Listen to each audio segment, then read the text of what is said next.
Good afternoon. My name is Deatra McDuffie, and I'm going to do a presentation for Comp 1 over my research paper, Stand Your Ground, It's Your Right. Over the course that I've been researching this topic, I found out in 2005, the state of Florida passed the first Stand Your Ground law. The law states that it allows people to stand their ground if they reasonably feel that doing so will prevent them from death or bodily harm.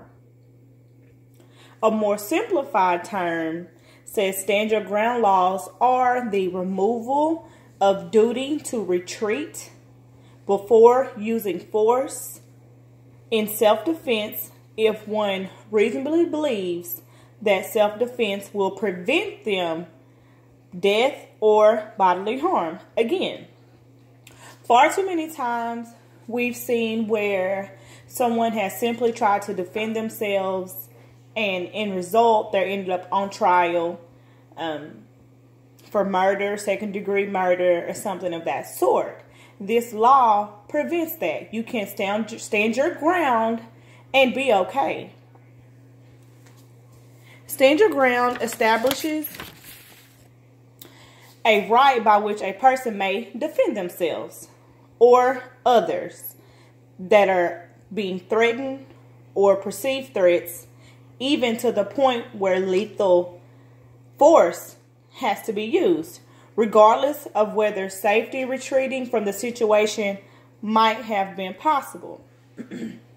And my thesis throughout this has been by analyzing self-defense, the difference in duty to retreat and murder, and knowing the limitations of standing your ground, one will understand the importance of stand your ground laws.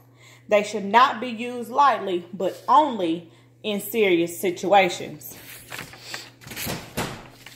Joshua Roberts described self-defense laws as the right to defend oneself against an unwarranted attack.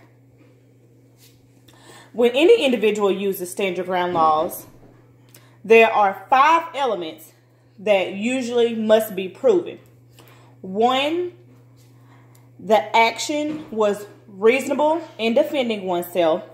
2, there was reasonable belief, of threat or harm, physical harm, that is. 3, the threatened harm was imminent. 4, the threatened harm was unlawful. And 5, the threatened harm was of such nature that it required the level of force that the defendant had to use. There's a few different cases that I looked at that provided support and evidence into the stand your ground laws. One being George Zimmerman. I'm sure a lot of people remember that case. It gained a lot of media attention. George Zimmerman basically felt threatened by just a young teenager, Trayvon Martin, that was in his neighborhood with a hoodie on. Murder was thrown out. It was ruled out, I guess I should say, because killing was not unlawful and it fell under the stand your ground laws. He truly felt he had to do something to protect himself and the others around them. Also, a little more evidence.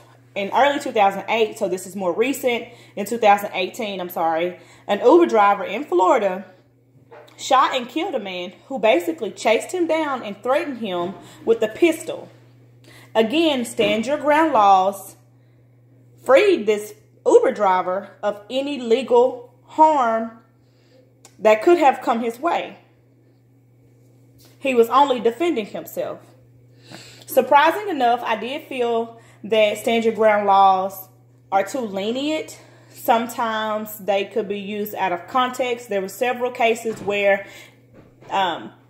spouses or significant others, as I researched, would hurt or kill their spouse or significant other and tried to use stand your ground laws as their defense.